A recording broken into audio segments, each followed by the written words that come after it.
Nagngangangawa etong mga DDS ngayon, lalo na po yung mga nasa social media na mga diehard. Paninira lahat daw ng ito kay Bong Revilla.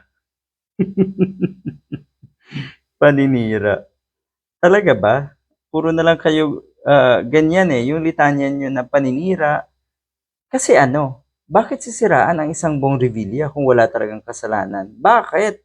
O ay, meron palang rason. Dahil siya ay maka-Duterte? Ganun ba? Kung gayon, ang ibig sabihin niyan, lahat ng mga Duterte ay sangkot sa mga krimen. Yan ang totoo. Hindi paninira. Walang paninira sa puntong ito. Talaga lang.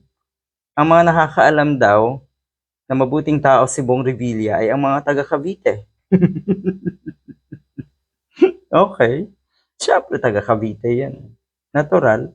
Mabait yan sa paligid niya. Natural. Dahil alam niyo naman, ang pamilya ng mga Revilla daw, talaga tuwing eleksyon, maayos at mababait yung mga yan. Pagkatapos ng eleksyon, wala na.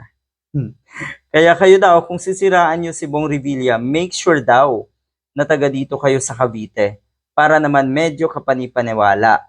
Gagawan mo ng kung ano-anong kwento daw etong si Revilla tapos taga Samar ka halimbawa. Ano yun? Nahiya naman kaming mga Caviteño sa inyo.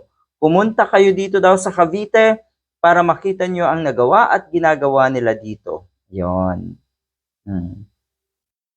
National Post. National issue ito. So hindi lang taga Cavite ang pwedeng mag-judge or magbigay ng komento sa nangyari kay Bong Revilla. Totoo yon. Ang balita daw kasi, si Bong Revilla daw ang ginawang panakipbutas ng pamahalaan sa mga kasalanan ni Romualdez.